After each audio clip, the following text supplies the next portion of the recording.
Next, or rather simultaneously, it was time for the Cabal to take revenge on Russia, once again. Financed by their partner in crime, the Rothschilds, they started the Russian Revolution. Their pawn and frontman, Lenin. His real name, Vladimir Ilyich Ulyanov. Every historian will agree on the fact that Lenin was heavily influenced by Karl Marx, the founder of communism. But Marx wasn't Russian, he was German.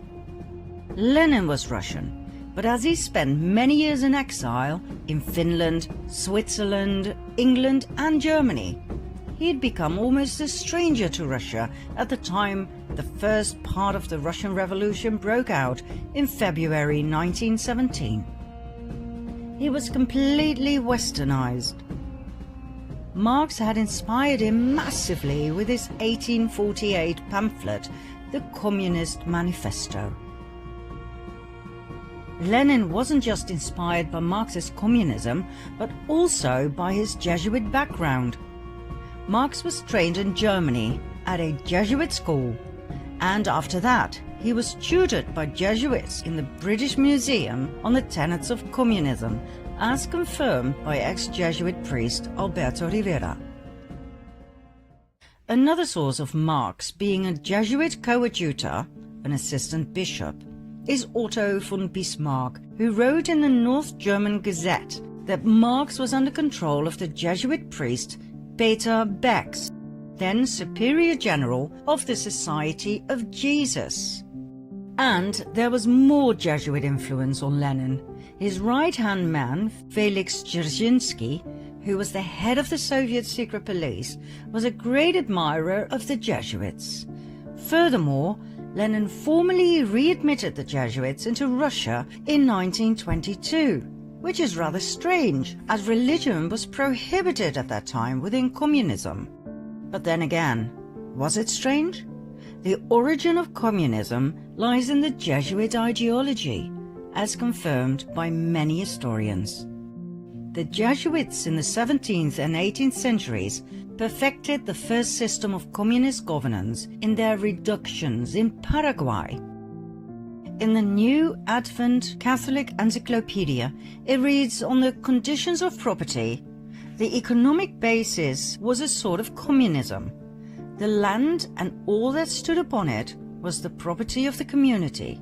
The land was apportioned among the caciques, who allotted it to the families under them. Agricultural instruments and cattle were loaned from the common supply. No one was permitted to sell his plot of land or his house. Very communist indeed. We will see later on in this documentary that even the term social justice was invented by the Jesuits. The first man to name it and write about it was the Jesuit Luigi Tabarelli d'Azeglio. Lenin was a Jesuit puppet who was pushed forward by the Cabal to destabilize and destroy the country. He hated Russia and the Russians. Some of his most famous quotes are, "I spit on Russia. While the state exists, there can be no freedom. When there is freedom, there will be no state."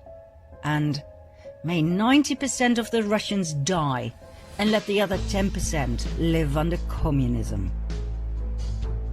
The Russian Revolution was a Jesuit attack on the country. Their motive? Revenge. Their pawn? Lenin. Their tool? The Bolshevists. They were the equivalent of the Jacobins during the French Revolution. Millions of people died in Russia between 1917 and 1923, the year in which the Russian Revolution ended with the Bolshevist founding of the Soviet Union.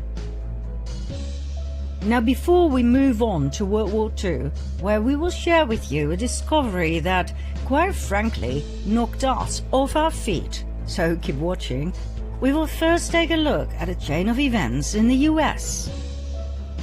Maybe you remember from part 2 of the previous series, that in 1913 the US Federal Reserve Bank was founded, the mother of all banks, owned by several cabal families, among which the Rothschilds?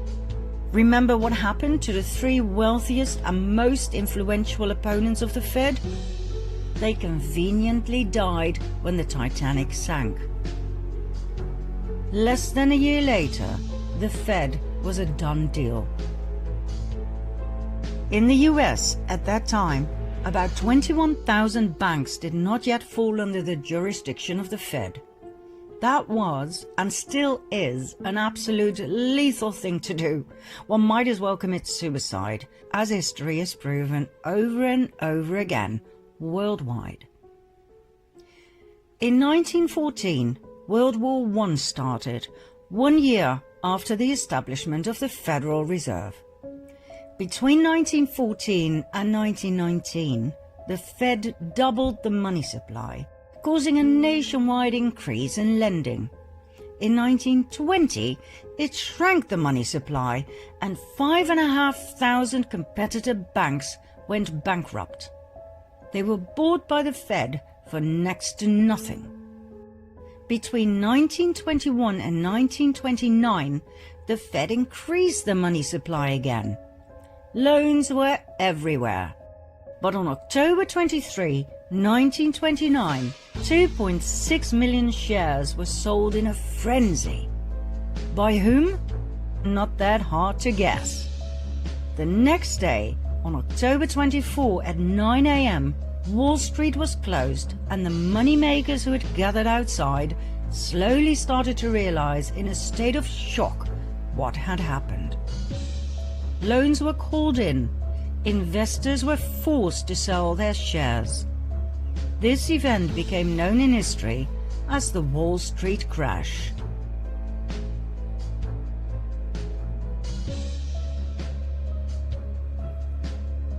The Wall Street crash brought the rest of the world on its knees too. 16,000 competitive non-Fed banks went bankrupt.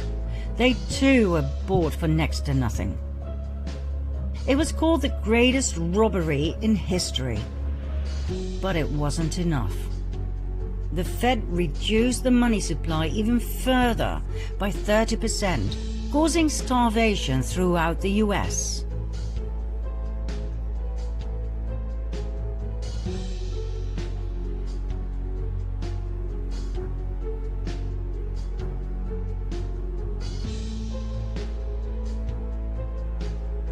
The Rothschilds had done what they had successfully been doing since the French Revolution, manipulating the stock market at the expense of the people to further increase their wealth and power. Congressman McFadden was so horrified he began impeachment proceedings against the bankers who owned the Federal Reserve. Like I said, he might as well have committed suicide straight away. He was poisoned at a banquet, and the impeachment was abandoned. One simply does not get in the way of the Khazarian cabal. 4 years after the Wall Street crash in 1933, on the pretext of getting out of the Depression, the banks persuaded the government to carry out a national gold seizure, on penalty of imprisonment for 10 years. That's right. Under pressure of the Fed, President Roosevelt signed Executive Order 6102 to make the impoverished American people give up their gold. They had nothing left. With the gold standard gone, the cabal had no more limitations on how they could manipulate the money supply. This meant absolute dominance. On top of everything else, income tax was created in 1913 to cover the huge amounts of money the government was paying the Federal Reserve. Like we said in part 2 of the previous series, income tax is illegal. We were just never told. One of the dire consequences of the Wall Street crash was that the Fed called in all international loans. The country that was the worst affected was Germany. After World War I, the country had to pay reparations to the victims, for which it desperately needed the loans, as well as for rebuilding the country and the economy. When the Fed called in their loans, the German economy collapsed. The country dived into a deep depression. That same winter, about 2 million people were unemployed. Less than 3 years later, that number had tripled, meaning a staggering unemployment rate of 40%. The government's expenses to support these people went through the roof. The Chancellor cancelled unemployment support in a desperate move, which made things even worse. More chancellors came and went. Nobody knew what to do with this mess.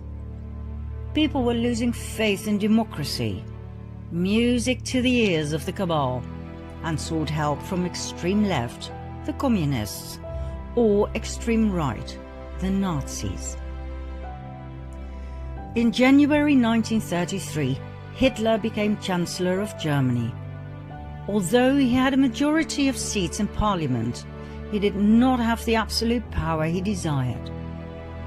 Conveniently, only 4 weeks later, the Reichstag, home of the German parliament in Berlin, was set on fire, allegedly by communists. Hitler used the event to persuade President Hindenburg to pass an emergency act restricting personal liberty. The act abolished freedom of speech, assembly, privacy, and the press. It abolished the right to own property and the right to trial before imprisonment.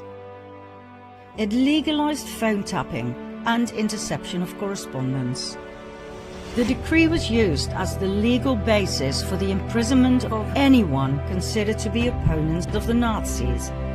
People could be imprisoned for any or no reason. That night, around 4,000 people were arrested, imprisoned and tortured by the SA. Hitler was now able to imprison communist leaders, so his main opponent during the elections, the Communist Party, fell apart.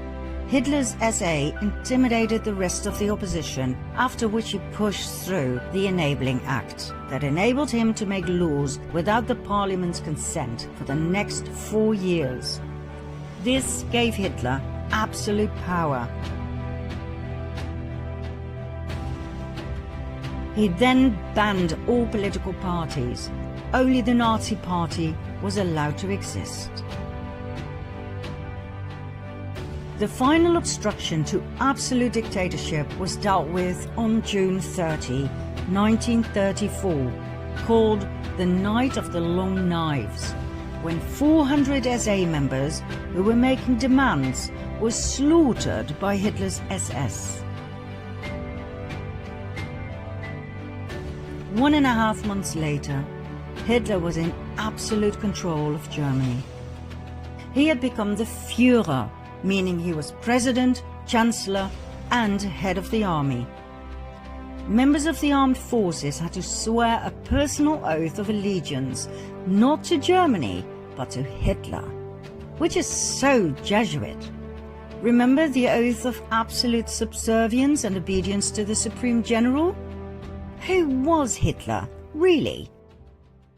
Hitler came from an interesting family. His mother was Clara Pölzl. His father was Alois Hitler. Alois's mother is where things get really interesting. Her name was Maria Anna Schiggelgruber. She was a simple peasant girl from a village called Stronens near Dollersheim. At the age of 42, still being single, she gave birth to Alois. At the time she conceived, September 1846, Maria lived in Vienna, where she worked as a servant for none other than Anselm Salomon von Rothschild. As soon as the family discovered her pregnancy, she was sent back home, where Alois was born. Maria refused to tell who the father was. It must have been someone with power, for she kept it a secret for the rest of her life and the father did not feel the need to marry her. When Alois was 5 years of age, Maria married Johann Georg Hitler. Even though many researchers believe he must have been Alois's biological father, he never acknowledged the boy as his own. It wasn't until Alois was 40 years old when he suddenly changed his surname from Schickelgruber to Hitler. Why wait so long if he was truly Hitler's son? That doesn't make sense at all. Alois married Clara Pölsel. It was his third marriage. They had 6 children, 4 of which died at a very young age. The only 2 surviving children were Adolf and his sister Paula. Nobody knows for sure who the biological father of Alois Hitler was. Several names have come forward: Leopold Frankenberger, Johann Nepomuk Hitler, Johann Georg Hitler's brother. But we found no real evidence for any of the above. They all seem to have been used as a decoy to take our attention away from Anselm Salomon von Rothschild. So, why do we believe it was Rothschild who impregnated Maria? Because of several indicators. First of all, 9 months before Alois's birth takes us to September 1836. According to the Rothschild archives in London, Maria worked as a maid for Anselm Salomon von Rothschild. Now there are 2 possible suspects of the rape of Maria. 1, Anselm, who was 33 years old at the time. 2, his father, Salomon Meyer von Rothschild, who was 72 at that time. Now the Rothschild archives contain handwritten correspondence between the son, Anselm, and the London Rothschild Bank, which proves he was in Vienna at the time of the conceived pregnancy. His father, on the other hand, was in Paris. That narrows it down, don't you think? Secondly, in 1876, when Alois was 40 years old, he suddenly inherited a large sum of money. From whom? There wasn't any money in the family. Anselm Salomon von Rothschild died a year and a half prior, the time needed to pass an estate through the probate court. It was the same time Alois suddenly changed his name to Hitler, remember? Was that just a coincidence, or was it a demand by the Rothschilds in order to receive the inheritance, so that he would not be traced back to the Rothschild bloodline? Now please bear in mind that officially the Rothschilds were Jewish. They were the Babylonian Khazars who converted to the Jewish faith under pressure of the Russian king. Call them fake Jews if you like, but to the outside world, Adolf Hitler's father was half Jewish. If this ever came to light, it would be one hell of a scandal. And so, all traces of the Führer Adolf Hitler leading to the Rothschilds had to be erased. In 1921, the Munich Post intercepted a pamphlet that circulated among the early members of Hitler's Nazi party, the NSDAP. The pamphlet's title was Adolf Hitler, Traitor. It dealt with the alleged Jewish blood in Hitler's veins. It accused Hitler of fronting for Jewish finances and for acting like a Jew himself. The Munich Post decided to publish the pamphlet. On the very day that Hitler became Chancellor, the Munich Post was ransacked and its editors and writers were sent off to concentration camps, where they were never heard from again. The Austrian Chancellor Dollfuss investigated Hitler's family origins on 2 occasions.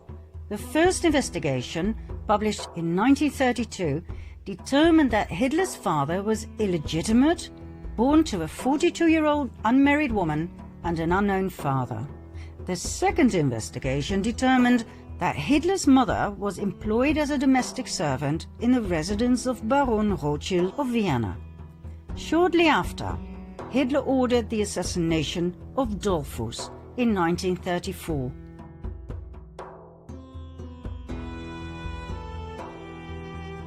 Adolf Hitler once told his nephew, William Patrick Hitler, These people must not know who I am. You must not know where I come from and which family I'm from. In an effort to erase any evidence that would lead Hitler back to the Rothschilds, not only were people murdered, but the entire village of Dollersheim, where Hitler's grandmother had come from, was completely destroyed on Hitler's orders. Adolf Hitler, the Führer, did not come out of nowhere. We believe he was a Rothschild, maybe an illegitimate one, but still.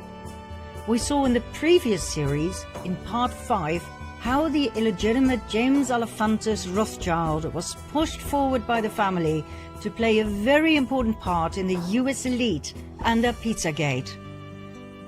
Well, Adolf Hitler too was pushed forward the same way to influence the outcome of yet another cabal war.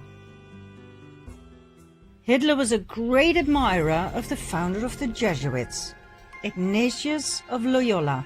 He said, "I learned much from the order of the Jesuits. Until now, there has never been anything more grandiose on the earth than the hierarchical organization of the Catholic Church. I transferred much of this organization into my own party."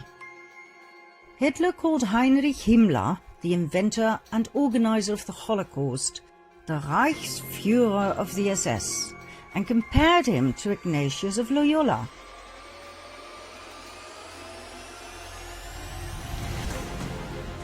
The SS organization has been constituted by Himmler according to the principles of the Jesuit order. The regulations and the spiritual exercises prescribed by Ignatius of Loyola were the model Himmler tried to copy exactly. Himmler's title as Supreme Chief of the SS was to be the equivalent to the Jesuit general, and the whole structure and direction was a close imitation of the Catholic Church's hierarchical order. Absolute obedience was the supreme rule. Every order had to be executed without comment. Hitler presented himself as the solution to all problems. He offered jobs in the war and weapon industry. He got rid of everyone he blamed for Germany's problems. The Jews, the Gypsies, the Communists, the disabled, the homosexuals, and he confiscated all of their money. Hitler was supported by a highly efficient propaganda machine led by SSer Joseph Goebbels, who brainwashed the German people into believing that Hitler was some sort of a messiah and that the Jews were the cause of all evil. Well, we all know what happened. 85 million people died in World War II.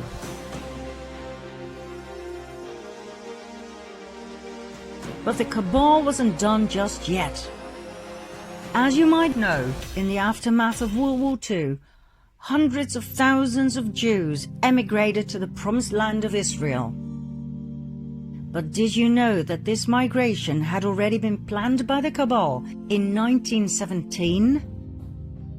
22 years before World War II even started, Palestine was given away, literally, by Arthur James Balfour, Foreign Secretary of the United Kingdom, on behalf of the British government.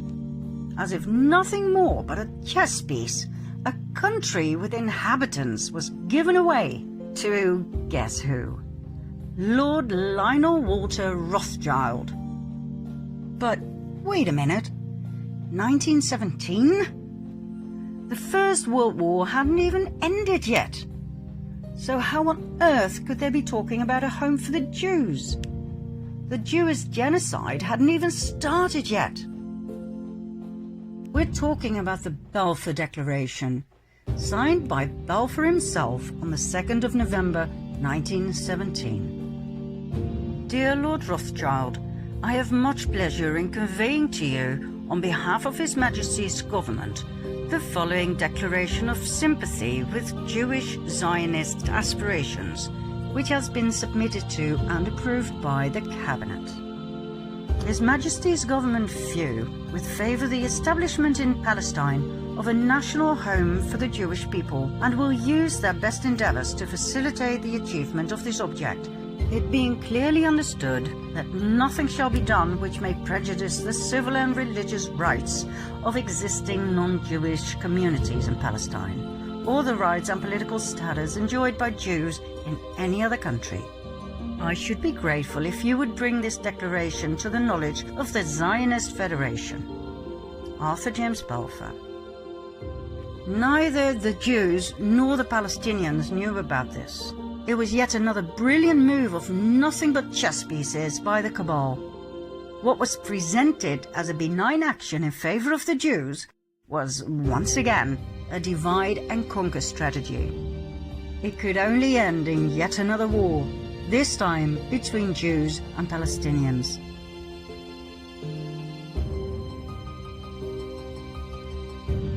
The Jewish people were willingly and knowingly murdered 22 years after the Balfour Declaration was signed. Why? Because the Rothschilds and the other cabal families had but one focus: Jerusalem. It's not by chance that so many family members have Solomon in their name. The Temple of Solomon, Temple Mount, and therefore the land of Israel was their main priority. We will soon tell you why and expose their deepest and darkest secret. For now, millions of Jewish people were sacrificed in order to get there. There were many more wars to follow, like the Vietnam War, the Cold War. All were instigated and financed on both sides by the cabal. That's how people across the world were kept in fear, paralyzed and poor, divided and subservient. Once you understand and see their strategy, you cannot unsee it. But the worst was yet to come, for times were changing and the cabal adapted their strategy as time went along. Key words in their everlasting plan to conquer the world: hatred, revenge, disdain. These three words were perfectly combined in one document, the Protocols of the Learned Elders of Zion,